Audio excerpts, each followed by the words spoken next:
Halo Sobat Apem Cukip dimanapun kalian berada, apa kabarnya? Jag lur. Kuya film kali ini akan melanjutkan kisah perjalanan sang Master Wing Chun, sekaligus legenda Wing Chun setelah ditinggal istrinya karena penyakit kanker. Dan dia harus berjuang keras ketika harus berurusan dengan orang-orang asing. Jadi kalau sobat belum nonton rangkuman film 1 sampai ketiganya, saya sarankan untuk nonton terlebih dahulu. Sebelum lanjut, alangkah nyohnya saya apabila Anda melakukan sesuatu yang saya inginkan. Apakah itu?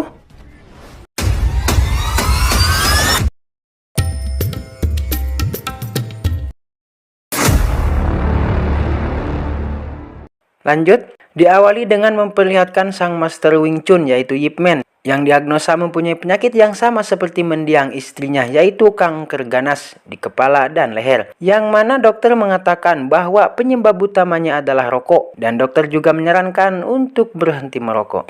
Tahun 1964 di Hong Kong, di mana kita diperlihatkan para murid Yip Man yang sedang berlatih, tapi kedatangan tamu orang asing yang tiba-tiba nyelonong masuk dan mencari Yip Man. Dikarenakan mereka tidak mengerti bahasa yang si Kribo pakai, mereka pun mengusirnya. Meskipun si Kribo menjelaskan maksud kedatangannya, tetap saja karena mereka tidak mengerti apa yang dikatakan, sehingga terjadilah kesalahpahaman antara mereka dan terjadilah pergelutan. Tiba-tiba Yip Man datang dan si Kribo nampak sangat bahagia. Dan si Kribo memperkenalkan diri bahwa dia adalah murid Bruce Lee dari San Francisco dan dia bernama Billy. Ternyata kedatangan si Billy adalah utusan Bruce Lee untuk memberikan tiket pesawat karena Bruce Lee akan mengikuti turnamen karate di sana dan ada sedikit masalah yang memerlukan bantuan Yip Man. Dan Billy juga memberikan buku karya dari Bruce Lee itu sendiri untuk Yip Man baca. Dan Yip Man meminta maaf karena tidak bisa menerima tiket pesawat itu. Tapi si Billy memberikan kepada murid-muridnya lalu dia pergi. Dan kita diperlihatkan sepasang siswa yang sedang berkelahi memperebutkan komik dan ternyata itu adalah si Yip Ching. Perkelahian itu pun mengakibatkan si Yip Ching harus diberhentikan dari sekolahnya. Meskipun Yip Man meminta Capsek untuk memberi kesempatan lagi, tapi Capsek tidak memberikan kesempatan itu karena kejadian ini bukan pertama kalinya. Lalu Capsek menyarankan untuk menyekolahkannya di luar negeri saja, mungkin itu akan menjadi solusi yang terbaik. Dan Yip Ching pun dibawa ke dokter. Ternyata dokternya adalah anak si Bibi yang di film kedua Yip Man selalu membantu menjemurkan pakaiannya. Dan ia besar di Amerika untuk bersekolah. Hal itu membuat keinginan Yip Man untuk menyekolahkan si Yip Ching di luar negeri lebih kuat lagi. Kemudian Yip Ching pergi begitu saja. Malam hari di rumah, ketika bel berbunyi, Yip Man menyuruh Yip Ching untuk membukakan pintu. Tapi si Yip Ching malah diam saja karena dia masih merasa kesal dengan ayahnya yang selalu menyuruhnya untuk sekolah di luar negeri. Dan ternyata tamunya adalah si polisi yang sekarang sudah menjadi teman baik Yip Man, yang kedatangannya memang diundang oleh Yip Man. Ternyata Yip Man akan pergi ke Amerika untuk mencari sekolah yang pas buat si Yip Ching bersekolah. Dan Yip Man menitipkan rumah sekaligus si Yip Ching selama dia di Amerika. Dan Yip Man berjanji akan memberikan kabar setiap jam 10 malam melalui telepon. Kemudian si Yip Ching bersikeras bahwa dia tidak akan pernah mau bersekolah lagi karena dia memang menyukai bela diri. Namun Yip Man tidak mengizinkannya untuk berlatih. Dan dia muak karena ayahnya selalu menyalahkannya. Dan ketika dia mengatakan bahwa seandainya ibu masih ada, ya Yip Ching pun ditambar yang hal itu dapat dilerai oleh si Fat Bo. Yip Man pun melakukan perjalanan menuju San Francisco, Amerika Serikat. Sesampainya di bandara, Yip Man dijemput oleh teman lamanya yaitu si reporter yang bernama Gun, yang sekarang memang dia tinggal di sana karena tuntutan kerja. Kemudian si reporter membawa Yip Man menuju Pecinaan atau kota Cina, yaitu sebuah komplek atau desa yang isinya khusus orang-orang Cina, dan langsung menuju kantor CBA atau orang Cina menyebutnya AKC, Asosiasi Kebijakan Cina, untuk membuat surat rujukan atau surat rekomendasi. Kantor AKC itu diketuai oleh Master Bela Diri Tai Chi yang bernama Wan Zonghua. Dan Master Wan sudah menunggu kedatangan Yip Man karena ada urusan pribadi yang harus dibicarakan dengan Yip Man. Sesampainya di kantor AKC, Yip Man disapa oleh Master Lau yang sekarang sudah tinggal di sana bersama keluarganya selama 2 tahun. Kemudian Yip Man diperkenalkan dengan beberapa master di sana. Ada master dari perguruan cakar elang, bangau putih, 8 tapak tigram, laba-laba merah, naga hitam, dan lain-lain. Tak terkecuali Master Wan dari perguruan Tai Chi. Kemudian Master Wan menuturkan bahwa kedatangan Yip Man tepat pada waktunya karena mereka semua akan meminta bantuan Yip Man untuk menghentikan pergerakan Bruce Lee. Di mana sekarang Bruce Lee menerbitkan buku bela diri Cina dengan terjemahan bahasa Inggris. Dan Bruce Lee mendirikan perguruan dengan menerima orang-orang asing menjadi muridnya. yang hal itu melanggar aturan lama AKC. Karena peraturan lama AKC, orang-orang Cina yang membuka perguruan bela diri di luar negeri tidak boleh menerima murid selain orang Cina itu sendiri. Kemudian Yip Man menjelaskan bahwa dia sudah membaca bukunya dan bukunya sangatlah bagus. Dan niat Bruce Lee itu baik, yaitu agar supaya bela diri Cina lebih luas dan lebih dikenal lagi. Master Wan menawarkan agar Yip Man membantu mereka. Sebagai imbalan akan dibuatkan surat rekomendasi yang Yip Man butuhkan. Kemudian Yip Man menuturkan bahwa jangan terlalu bersikap ketakutan dan mendramatisir keadaan. Lalu dijawab dengan Master Wan, Anda tidak tinggal di sini jadi belum tahu. Ternyata murid dan guru sama saja, hanya memikirkan kepentingan pribadi, sehingga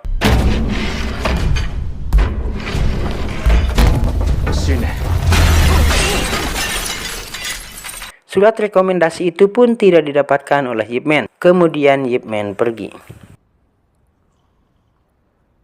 Setelah kejadian itu, Yip Man dibawa si reporter ke tempat tinggal selama berada di sana. Kemudian Yip Man menanyakan sepenting apa sih surat rekomendasi itu sehingga setiap imigran harus memilikinya apabila hendak menyekolahkan anak-anaknya. Dan ternyata memang itu suatu hal yang sangat penting. Karena sekolah di sana hanya akan menerima murid yang berprestasi dan tidak sembarang orang bisa sekolah begitu saja. Dan si reporter memiliki teman yang mungkin saja bisa membantunya. Kemudian si reporter pun pergi. Setelah jam 10 malam, Yip Man menelpon si Yip Ching dan yang mengangkat teleponnya yaitu si Fat Bo. Ketika Yip Man mau berbicara dengan si Yip Ching, dia pun tidak mau menjawabnya. Kemudian kita diperlihatkan dengan Master Wan yang sedang melatih anaknya bela diri. Ia bernama Yonah. Yang mana Master Wan selalu mengomentari gerakan-gerakan si Yonah yang tidak ada perubahan. Karena memang si Yonah tidak begitu menyukai bela diri. Di sisi lain, si reporter dan Yip Man pergi ke rumah rekan kerja si reporter yang bermaksud meminta bantuan membuatkan surat rujukan untuk sekolah si Yip Ching, tapi tidak membuahkan hasil. Pada malam harinya, kita diperlihatkan dengan Yip Man yang menghadiri turnamen karate yang salah satu pesertanya ialah Bruce Lee. Setelah pertandingan selesai, kemudian mereka berbincang-bincang di sebuah kafe dengan Yip Man yang berterima kasih karena telah mengundangnya. Dan Yip Man mengutarakan perihal surat rujukan untuk sekolah si Yip Ching. Dan Bruce Lee menyadari bahwa pihak AKC tidak mungkin memberikan bantuannya kepada Yip Man karena memang sedang ada konflik antara mereka. Dan Bruce Lee menawarkan bantuan itu karena dia memiliki salah satu muridnya yang bekerja sebagai pengacara. Tak lama kemudian, murid-murid Bruce Lee datang, yang salah satu dari muridnya adalah staf sersan marinir, yang selalu berusaha mengenalkan kungfu Cina kepada orang-orang barat, dan selalu berusaha agar kungfu Cina menjadi salah satu kurikulum latihan fisik para tentara Amerika Serikat itu. Ia bernama Hartman. Tiba-tiba datang para murid karate yang menghina kungfu Cina sekaligus menantangnya, dan pergelutan pun terjadi begitu singkat. Tetapi tiba-tiba ada penantang baru, dan pergelutan pun kembali terjadi. Di mana pergelutan terjadi begitu realistis dengan si bule yang menggunakan uratnya. Setelah si bule mendapatkan beberapa pukulan dari Bruce Lee, dia pun menggunakan nunchaku, yang sebagaimana telah kita ketahui nunchaku bagi Bruce Lee ya ibaratkan lato-lato lah buat bocil. Lanjut, dan Bruce Lee berhasil merebut nunchakunya sekaligus berhasil mengalahkan si bule itu. Setelah mendapatkan surat rujukan yang dibuatkan oleh salah satu murid Bruce Lee, pagi harinya Yip Man pun mendatangi sekolah dan disambut baik oleh staf guru di sana. Dikarenakan Ibu Kepsek sedang sibuk dengan jadwalnya yang padat, Yip Man pun disuruh menunggu. Kemudian kita beralih pada si Yonah yang sedang melakukan latihan pemandu sorak. Dengan keterampilannya, kini si Yonah diangkat pelatih menjadi pemandu sorak yang baru menggantikan posisi si Becky di ajang pertandingan akhir semester mendatang. Yang hal itu memicu kecemburuan dari si Becky. Becky pun menganggap si Yonah curang karena telah melakukan improvisasi gerakan yang seharusnya didiskualifikasi, bukannya diangkat menjadi pemandu sorak yang baru. Tapi si ibu pelatih malah menyukai gerakan yang dilakukan oleh si Yonah. Setelah lama menunggu, akhirnya Kepsek pun datang dan Yip Man langsung menyerahkan surat rujukan yang dibuatkan murid Bruce Lee itu. Yang hal itu disadari oleh Ibu Kepsek karena surat ini tidak ada stempel AKC-nya. Kemudian ia menanyakan apakah Anda mempunyai pengacara? Dan Yip Man pun menjawab, oh itu dibuatkan oleh murid saya. Lalu si Ibu Kepsek pun bertanya kembali, apakah kau seorang guru? Ya, saya seorang guru, tapi guru seni bela diri Cina. Si Bu Kepsek menuturkan bahwa seharusnya surat rujukan ini direkomendasikan oleh pihak KKC, karena pihak KKC yang akan bertanggung jawab atas segala masalah yang nanti ditimbulkan oleh si murid. Dari mulai telat bayar bulanan, pelanggaran, dan lain-lain. Si Ibu Kepsek menyarankan hal itu tidak akan jadi masalah apabila Yip Man menjadi salah satu donatur di sekolah tersebut dengan menyumbangkan $10.000. Dan kita beralih lagi pada si Becky yang belum terima karena si Yonah diangkat menjadi pemandu sorak menggantikan posisinya. Si Yonah pun dibully dengan perkataan dan dibalas dengan merasa belum puas, si Becky meminta bantuan pacar dan teman-teman pacarnya. Dan Yonah berusaha melawan para pengecut itu, tapi ya apalah daya, hanyalah seorang diri perempuan lagi. Yonah pun berusaha untuk melarikan diri, tapi berhasil ditangkap kembali dan rambut si Yonah pun digunting. Kebetulan pembulian itu dilihat oleh Yip Man dan diteke, anjing diteke. Yip Man mengantar Yonah pulang. Ketika di bis, Yonah merapikan rambutnya dan meminta bantuan Yip Man. Setelah selesai, si Yonah pun menanyakan perihal keberadaan Yip Man di situ, dan Yip Man menjawab bahwa dia baru saja menemui kepala sekolah untuk menyekolahkan si Yip Ching. Lalu Yonah menjawab, ayahku pasti membantu membuatkan surat rujukan itu, dan kapan dia datang untuk bersekolah. Yip Man pun menjawab bahwa ayahnya tidak membantu membuatkan surat rujukan itu karena dia memiliki opini terhadap orang asing. Yonah kembali menjawab, memang ayahku sangatlah ketat dan berpandangan orang asing itu adalah orang yang selalu berbuat jahat terhadap orang-orang Cina.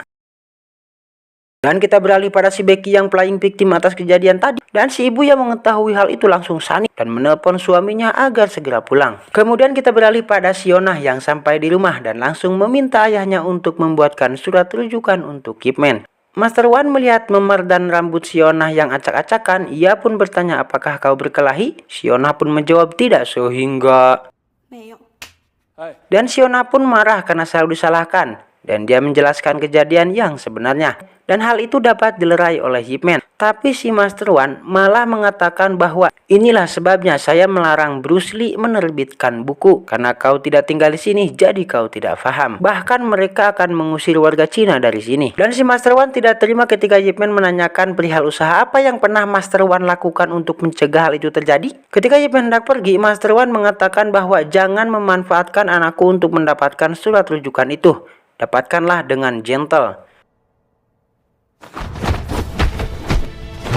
Meskipun bergelut dengan penyakit kanker yang dideritanya, Yip Man pun mampu mengimbangi Master Wan. Dikarenakan tangan Yip Man terluka sewaktu menyelamatkan si Yonah, ia pun menggunakan satu tangan untuk bergelut. Dan pergelutan itu pun diberhentikan dengan adanya gempa. Setelah gempa selesai, Master Wan menantang Yip Man untuk bertanding di pertunjukan pertengahan musim nanti untuk membuktikan siapa yang menang. Yip Man menjawab bahwa bela diri bukan ajang untuk siapa yang lebih kuat, siapa yang menang, tapi untuk mengungkapkan bias dalam diri masing-masing. Dan saya pergi ke sini bukan untuk surat itu, tapi untuk melindungi si Yonah. Kemudian Yip Man pun pergi. Pada malam hari seperti biasanya, tepat pada jam 10 malam, Yip Man selalu menelpon rumah untuk mengabari si Yip Ching.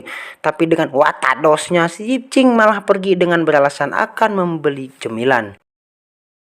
Dan ya, kita diperlihatkan dengan pangkalan militer Amerika Serikat, di mana para tentara sedang berlatih fisik dengan bermacam-macam bentuk latihannya. Dan beberapa tentara sedang berlatih karate, yang dilatih oleh ahli karate yang bernama Colin. Dikarenakan lawan si Colin merasa kesakitan, ia pun mendapatkan kemarahan dari salah satu sersan yang terkenal dengan karatenya, rasis, dan korup. Ia bernama, kita sebut saja si Barton. Dan kita diperlihatkan lagi dengan si Hartman yang membawa boneka kayu Wing Chun yang dimaksudkan akan memperkenalkan kungfu Cina pada kemiliteran Amerika Serikat, sekaligus akan menjadikan kungfu Cina sebagai salah satu kurikulum latihan fisik para tentara itu. Namun ketika si Barton melihat apa yang Hartman bawa, dia pun menanyakan untuk apa alat tersebut. Dan Hartman menjelaskan bahwa alat ini tidak jauh beda dengan samsak, namun alat ini untuk latihan kungfu Cina, lebih tepatnya Wing Chun. Dan Hartman sudah berlatih beberapa bulan ini dan dirasa ini sangat bermanfaat ketika di medan perang.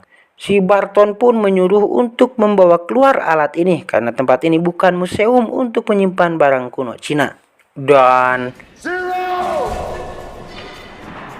si Barton pun menantang Hartman dengan berduel melawan si Colin untuk membuktikannya. Apabila Hartman dapat mengalahkan si Colin, maka boneka kayu itu diperbolehkan tetap berada di pangkalan. Begitupun sebaliknya. Dan ya, dikarenakan si Hartman masih amatiran, dalam waktu kurang 1 menit pun dapat si Colin kalahkan. Yang mana hal itu membuat si Barton begitu puas. Dan si Hartman beserta semua orang Cina yang berada di kemiliteran Amerika Serikat dihukum untuk mengelilingi lapangan sebanyak 30 kali. Dan ditambah 30 kali lagi bagi si Hartman. Dan dia harus menyaksikan ketika si Barton membakar boneka kayunya.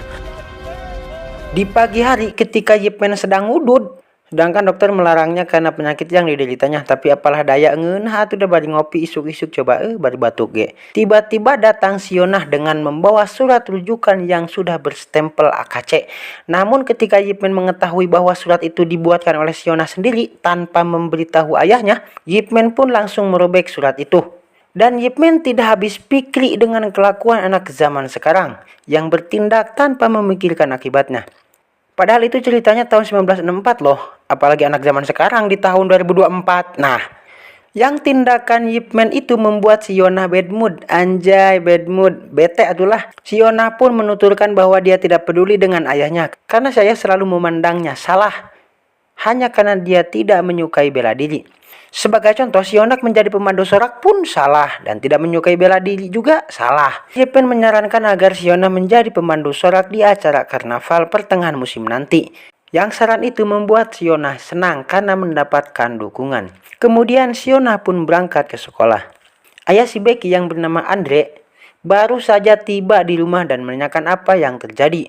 Dan si ibu mengada-ngada cerita sehingga si ayah yang memiliki sifat xenofobia pun langsung memikirkan rencana. Xenofobia adalah sifat atau perasaan ketakutan berlebih terhadap orang asing. Kemudian kita dibawa di mana Sersan Hartman sedang menjelaskan bela diri Cina pada si komandan, yang mana perjuangan itu disetujui oleh si komandan untuk menjadikan kungfu Cina sebagai salah satu latihan tangan kosong para tentara. Dan dia meminta izin untuk merekam pertunjukan ketika karnaval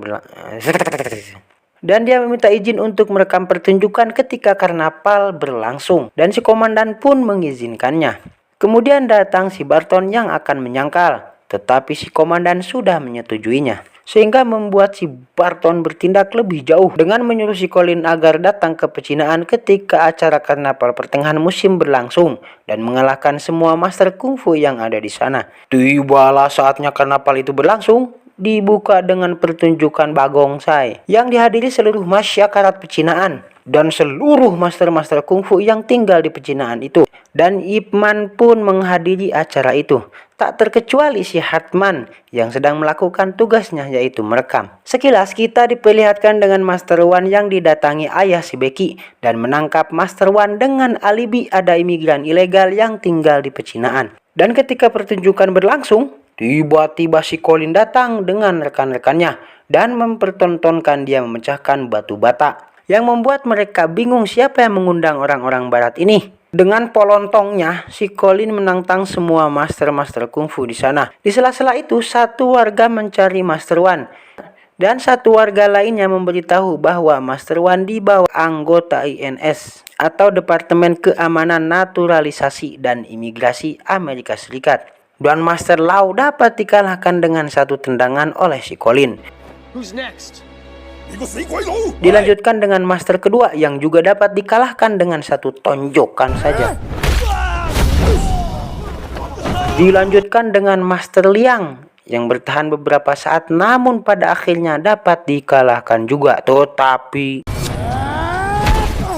Ya, Master Ip Man pun menahan tonjokan si Colin sehingga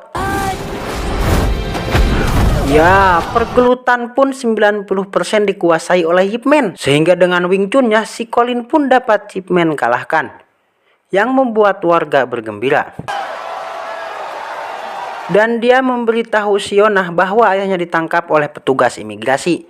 Mendengar hal itu terjadi, Sionah pun langsung pergi menuju ke sana. Ketika sedang diinterogasi, si Andre pun mengatakan bahwa akan menangkap semua orang Cina dan melenyapkan selama-lamanya dari Amerika. Melihat keadaan si Colin, kini si Barton pun langsung bergegas menuju kantor AKC.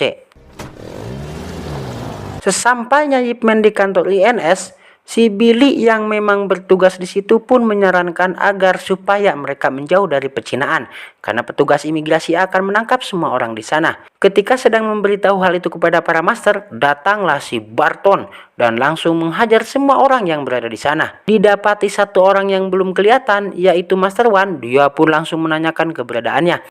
Dan setelah diketahui, ia pun langsung bergegas menuju kantor INS. Ip Man bergegas menuju AKC dan menyuruh mereka bersembunyi. Ya, setibanya anggota INS di sana, didapati mereka sudah tidak ada, yang membuat si Billy merasa senang. Sesampainya di kantor INS, si Barton pun langsung meminta Master Wan untuk dibawa menuju pangkalan marinir. Karena merasa ada yang membantu untuk melenyapkan orang-orang Cina, si Andre pun langsung memperbolehkannya. Dan Sionah pun berusaha membantu, tapi dengan cara yang tidak disukai oleh ayahnya.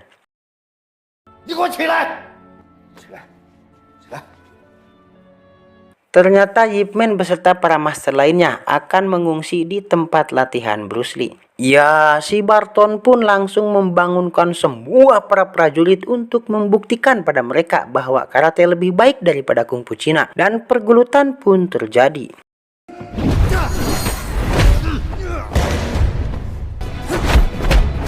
Dengan pertarungan yang berlangsung semakin sengit, di mana keduanya saling memukul. Tetapi ya, Master Wan pun dikalahkan dengan kakinya yang dipatahkan.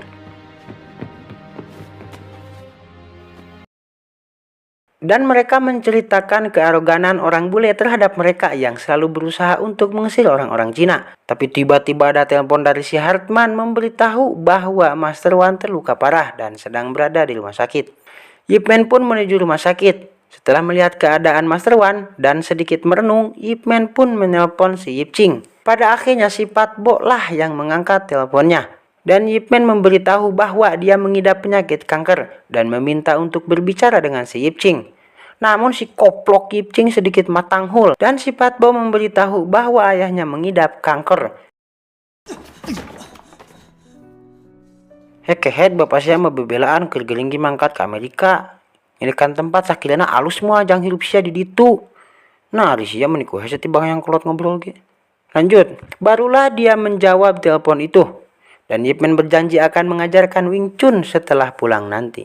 Selesai dengan itu, Ip Man meminta Hartman untuk mengantarkannya menuju pangkalan militer Amerika.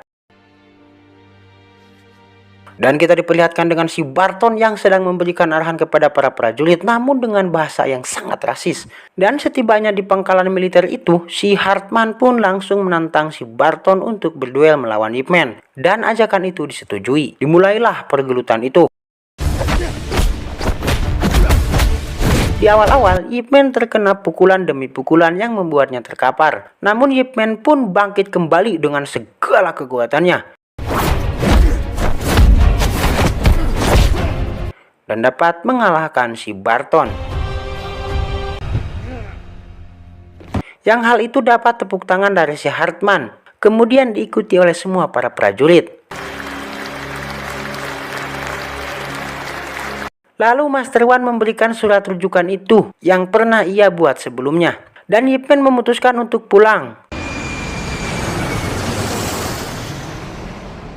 Dan setibanya di rumah, ia memenuhi janjinya untuk mengajarkan Yip Ching bela diri Wing Chun.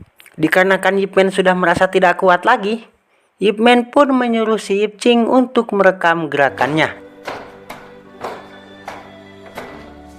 Film pun diakhiri dengan memperlihatkan Bruce Lee yang menghadiri duka cita kepada sang guru yang telah wafat di usia 72 tahun.